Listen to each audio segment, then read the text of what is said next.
Hello friends, स्वागत है आपका हमारे YouTube channel Amiksha study centre पे।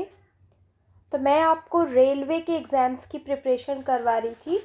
तो इस प्रिपरेशन के अंतर्गत हम रेलवे में आने वाले सभी एग्ज़ामों को कंसीडर कर रहे थे, जैसे कि एनटीपीसी, जेई, एएलपी, आरपीएफ या फिर ग्रुप डी के एग्ज़ाम्स की मैं सभी एग्ज़ाम्स की प्रिपरेशन करवा रही थी, जिसमें मैं जो क्वेश्चन आपको कवर करवा रही हूँ मैं पोर्शन, तो मैं आपको साइंस का पोर्शन कवर करवा रही हूँ। ठीक है, तो साइंस को जो कि बहुत बड़ा पोर्शन आता है हमारे एग्ज़ाम्स के पॉइंट ऑफ व्यू से, बहुत इंपॉर्टेंट है।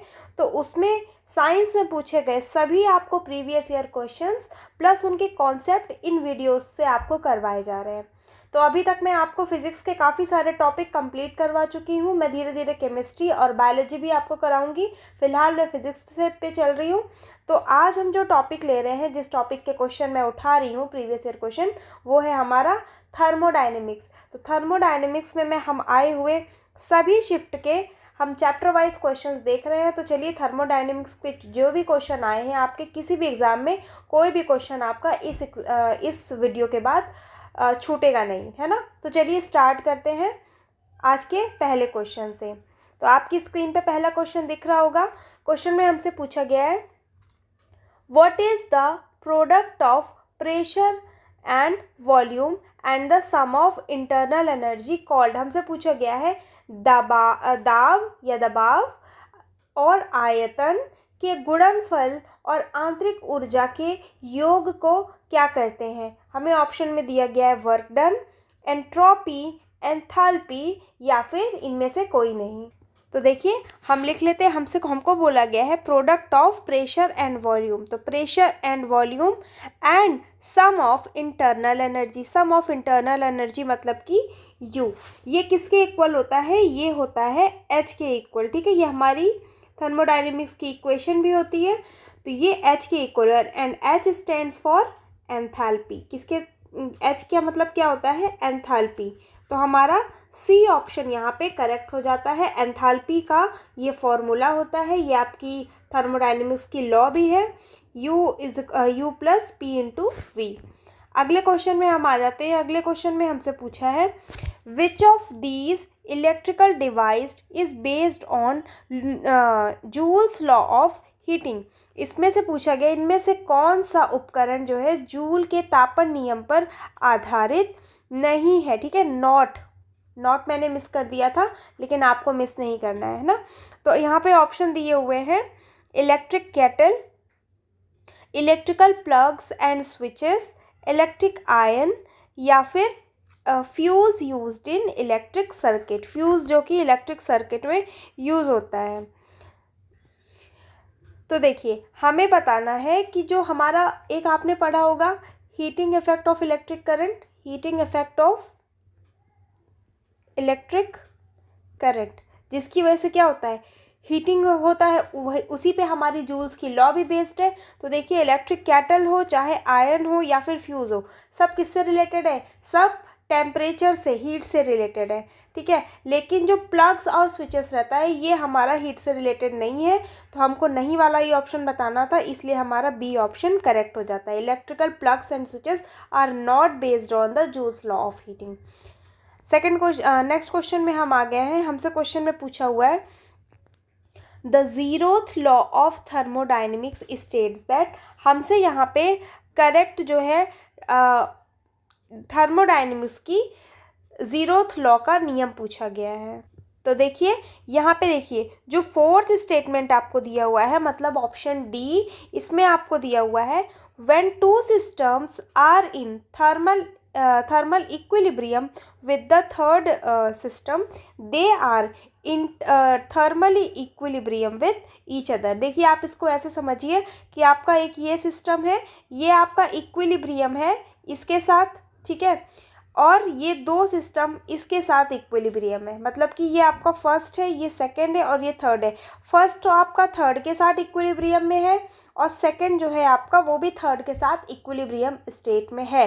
तो इस लॉ में कहा जा रहा है कि अगर ऐसी सिचुएशन है तो वो सिस्टम्स आपस में भी क्या होंगे? एक दूसरे में आपस में भी इक्विलिब्रियम का रिलेशन रखेंगे, है ना। तो यहाँ पे डी ऑप्शन हमारा करेक्ट हो जाता है। ठीक है, डी ऑप्शन, जब दो प्रणालियाँ किसी तीसरी प्रणाली के साथ ऊष्मीय संतुलन में हो तो वे एक दूसरे के साथ भी ऊष्मीय संतुलन में रहती हैं। ठीक है, डी ऑप्शन हमारा यहाँ पे करेक्ट हो जाता है। अगले क्वेश्चन में हमसे पूछा है heat flow is in steady state means स्थिर अवस्था में ऊष्मा का प्रवाह का अर्थ है। ऑप्शन हमें दिए हैं heat flow is negligible, there is no temperature difference between the two bodies, है ना कि दोनों निकायों के बीच में टेम्परेचर का अंतर नहीं है, या फिर rate of flow is constant और the heat flow is not time dependent, constant है और टाइम पर डिपेंड नहीं कर रहा है, या फिर body temperature increase is the same rate, शरीर का तापमान उसी दर से बढ़ रहा है। तो देखिए स्टेडी स्टेट का मतलब ही है the rate of flow is constant और heat flow is not time dependent, मतलब कि कांस्टेंट है और टाइम के साथ चेंज नहीं हो रहा है, उसको हम स्टेडी स्टेट कहेंगे या फिर स्थिर अवस्था कहेंगे। और अस्थिर क्या होगा जिसमें कि क्या होगा यहाँ पे टाइम पर डिपेंड करेगा, है ना, टाइम के साथ चेंज हो जाएगा। तो यहाँ पे इस क्वेश्चन का थर्ड ऑप्शन सही हो जाता है। अगले क्वेश्चन में हमसे पूछा गया है heat is not directly referred to, ऊष्मा का सीधा संदर्भ नहीं है। ऑप्शन में हमसे बोला गया है measurement of thermal energy, movement of molecules, transfer through electromagnetic waves, thermodynamic properties of matter.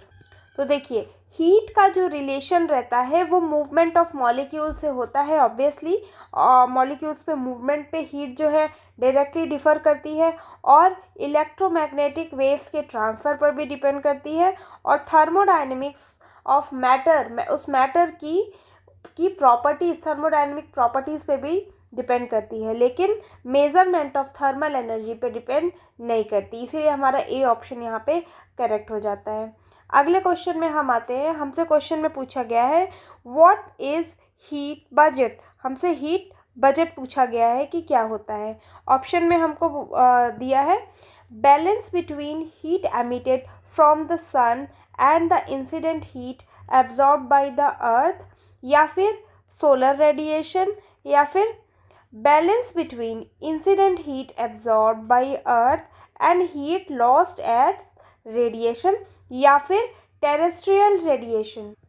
तो देखिए इसका सही ऑप्शन हो जाएगा ऑप्शन सी कि balance between the incident ray absorb by the अर्थ, जैसे कि आपकी ये अर्थ सरफेस है, यहाँ पर एटमॉस्फेयर है, तो यहाँ पे अर्थ सनलाइट पड़ी तो कितनी जो है एब्जॉर्ब कर ली गई और कितनी जो है लॉस्ट कर दी गई, यहाँ पे लॉस्ट हो गई ड्यू टू रेडिएशन, है ना, और कितनी इंसिडेंट हुई, कितनी एब्जॉर्ब हुई और कितनी लॉस्ट हो गई, वो होगा the balance between heat emitted and the sun. देखिए सन का मतलब नहीं है यहाँ पे अर्थ के एब्जॉर्प्शन से मतलब है, इसीलिए ए सी ऑप्शन आपका करेक्ट हो जाता है। अगले क्वेश्चन में हम आते हैं। क्वेश्चन में हमसे पूछा हुआ है what is the which of the following is correct, इसमें से कौन सा करेक्ट है। कंडीशन हमें दी हुई है the specific volume of water when heated to 0 degree Celsius, क्या होगा, first increase then decrease, first decrease then increases uniformly, या फिर डिक्रीजेज यूनिफॉर्मली।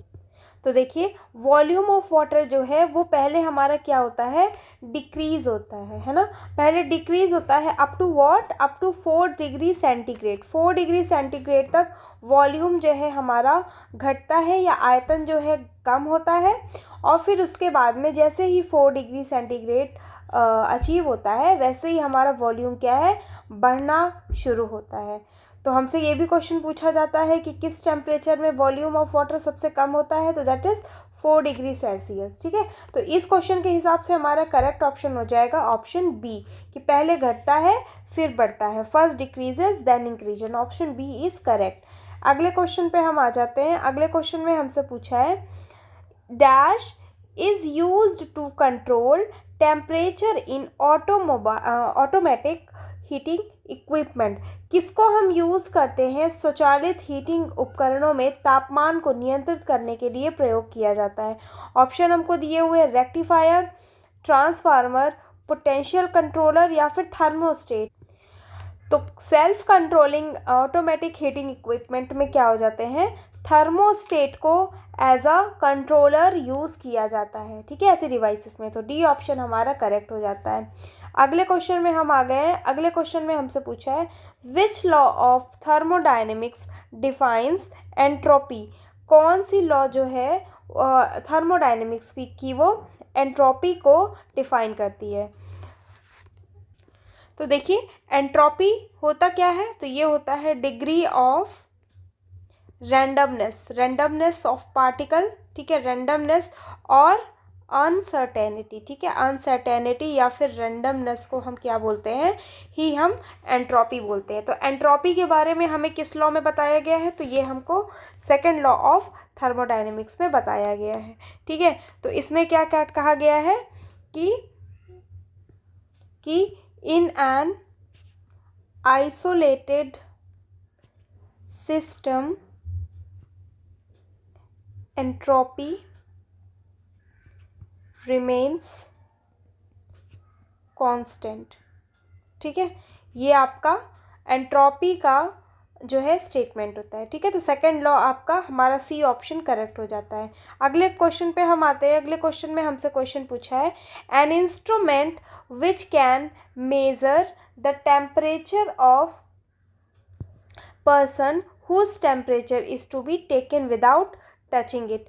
तो कौन सा होता है, radiation infrared pyrometer, field system thermometer या फिर मर्क्यूरी ग्लास थर्मोमीटर या फिर थर्मो इलेक्ट्रिक पायरोमीटर। तो देखिए इसका आपका ए ऑप्शन सही हो जाएगा, मतलब कि विकिरण अवरक्त पायरोमीटर। ये क्या होता है, बिना टच करे, ठीक है, सेंसर, रिमोट सेंसर इसमें लगा होता है, विदाउट टचिंग जो है सेंस करके टेम्परेचर रीड कर लेता है ना। तो इस क्वेश्चन का ए ऑप्शन हमारा करेक्ट हो जाता है। अगले क्वेश्चन पे हम आते हैं। अगले क्वेश्चन में हमसे पूछा है the entropy of the universe tends to be. Entropy जो है क्या होती है, मिनिमम होती है, एवरेज, ज़ीरो या फिर मैक्सिमम। तो देखिए एंट्रोपी और यूनिवर्स की क्या है, वो है लगातार क्या कर रही है, इंक्रीज कर रही है, बढ़ रही है, ठीक है। तो यहाँ पे डी ऑप्शन हमारा करेक्ट हो जाता है, दैट इज़ अधिकतम या फिर मैक्सिमम एंट्रोपी क्या हो रही है, यूनिवर्स की लगातार बढ़ रही है, क्योंकि क्या बढ़ रही है, हीट बढ़ रही है, ठीक है, हीट बढ़ रही है, सोर्स की हीट बढ़ रही है, उस वजह से क्या है, एनवायरनमेंट हमारा हॉट हो रहा है, जिसकी वजह से यूनिवर्स की एंट्रोपी भी क्या है, बढ़ रही है। तो डी ऑप्शन हमारा करेक्ट हो जाता है। अगले क्वेश्चन में हमसे पूछा गया है for an ideal gas equation what will be change in enthalpy, that is delta H, if the temperature change is delta T is given. तो यहाँ पे हमें इक्वेशन पूछी हुई है। देखिए यहाँ पे मैं आपको सॉल्व करके दिखा रही हूँ। जैसा कि मैंने आपको बताया फर्स्ट लॉ ऑफ थर्मोडायनेमिक्स का हमारा क्या स्टेटमेंट था, H is equals to U plus P into V, यह हमारा फर्स्ट लॉ था। तो इसको हम क्या करेंगे, अब हम यहाँ पे इसको डिफ्रेंशिएट कर देंगे, ठीक है। तो डिफ्रेंशिएट करने पे ये हो जाएगा D H is equals to D U, और पहले मैं यहाँ पे इसकी जगह क्या लिख दूँगी, आर टी लिख दूँगी, ठीक है। तो पहले मैं इसकी जगह पे आर टी रख देती हूँ, क्योंकि हम जानते हैं आइडियल गैस इक्वेशन से कि P V is equals to क्या होता है, एन आर टी। तो यहाँ पे मैं एन को इग्नोर कर रही हूँ, यहाँ मैं सिर्फ आर टी लिख रही हूँ। तो एच इज इक्वल्स टू हो जाएगा U plus R into T, ठीक है। अब मैं इसको डिफ्रेंशिएट कर रही हूँ, तो ये हो जाएगा D H is equals to D U plus R जो हमारा यूनिवर्सल गैस कांस्टेंट होता है, तो ये हो जाएगा आर डी टी। और हम एक चीज़ और जानते हैं कि यूनिवर्सल गैस कांस्टेंट जो होता है R, that is equals to C P minus C V. यहाँ पे हमें देखिए ये हमें सी वी दिया है ना, सी वी हमको क्या दिया है, heat capacity at constant volume, और सी पी हमको बताया है heat capacity at constant pressure, है ना। तो यहाँ पे देखिए इसके बाद हम रखेंगे डी यू की वैल्यू। तो देखिए डी यू की एक वैल्यू होती है, यहाँ पे मैं आपको सारी चीज़ें लिख रही हूँ, D U is equals to होता है सी वी डी टी, ठीक है, ये इसका सॉल्यूशन आता है। और यहाँ पे हमको डेल्टा एच की वैल्यू निकालनी है, ठीक है। तो यहाँ पे देखिए हम यहाँ पे रख देंगे डी एच की वैल्यू क्या हो जाएगी, सी वी डी टी, और यहाँ पे आर की जगह हम रख देंगे C P into C V, that is plus C P minus C V into D T, ठीक है। तो यहाँ हो जाएगा D H is equals to C V D T plus C P D T minus C V D T, ठीक है। तो ये C V D T cancel हो जाएगा, तो D H is equals to क्या हो जाएगा, सी पी डी टी, ठीक है। तो यही हमारा आंसर हो जाएगा। यहाँ पे ऑप्शंस जो है मिसप्रिंट है, आपका ये जो है करेक्ट आंसर हो जाएगा, ठीक है। तो ये हमारा करेक्ट आंसर है। चलिए अगले क्वेश्चन पे आते हैं। अगले क्वेश्चन में हमसे पूछा है what is the branch of physics related to heat called. उस ब्रांच फिजिक्स को क्या कहते हैं जो कि हीट से रिलेटेड है। हमको ऑप्शन दिए हुए हैं ऑप्टिक्स, एकॉस्टिक, थर्मोडायनेमिक्स या फिर रिलेटिविटी। तो देखिए बहुत आसान क्वेश्चन है, थर्मोडायनेमिक्स हमारा या फिर ऊष्मागतिकी हमारा करेक्ट आंसर हो जाएगा। अगले क्वेश्चन पे हम आते हैं। अगले क्वेश्चन में हमसे पूछा है through which law of thermodynamics do we know the law of conservation of energy. हमसे पूछा है किस लॉ से हम एनर्जी के कंजर्वेशन के बारे में जानते हैं, जीरोथ लॉ से, फर्स्ट से, सेकंड से या फिर थर्ड से। तो देखिए फर्स्ट लॉ में हमसे बताया गया है कि एनर्जी जो है, ठीक है, वो क्या करी जाती है, ना तो कंजर्व की जाती है, ठीक है, और ना ही क्या किया जाता है, उसको डिस्ट्रॉय किया जा सकता है, बल्कि it can be transferred from one form to another, ठीक है। जिसका कि हमारा स्टेटमेंट भी क्या था, H is equals to U plus P V, ये था हमारा। तो इसलिए हमारा फर्स्ट बी ऑप्शन जो है वो करेक्ट है, ठीक है। पहला नियम इसका करेक्ट आंसर हो जाएगा। अगले क्वेश्चन में हम आते हैं। अगले क्वेश्चन में हमसे पूछा है in a thermodynamic system heat equilibrium is achieved when two body reach. जो थर्मोडायनेमिक सिस्टम होता है इसमें इक्विलिब्रियम कब अचीव होता है। ऑप्शंस हमको दिए हुए हैं up to the same heat energy, या फिर up to the same entropy, या फिर up to the same temperature, या फिर up to the same molecular energy. तो देखिए ये जो है क्वेश्चन हमारा किस पे है, जीरोथ लॉ पे बेस्ड है कि नहीं। जो मैंने आपको बताया था कि अगर एक सिस्टम दो सिस्टम जो है तीसरे सिस्टम के साथ अपना इंडिविजुअली इक्विलिब्रियम में है तो वो आपस में भी इक्विलिब्रियम में होंगे। तो ये इक्विलिब्रियम किसके बारे में कह रहा है, ये टेम्परेचर के बारे में कह रहा है, ठीक है। तो हमारा इसीलिए सी ऑप्शन करेक्ट हो जाता है कि समान तापमान तक। अगले क्वेश्चन में हमसे बोला है in a thermodynamic system the process in which volume remains constant is called. ऐसा हमें सिस्टम बताना है, नाम बताना है जिसमें कि वॉल्यूम कांस्टेंट होती है। क्वेश्चन में हमको ऑप्शन दिए हुए हैं आइसोबार,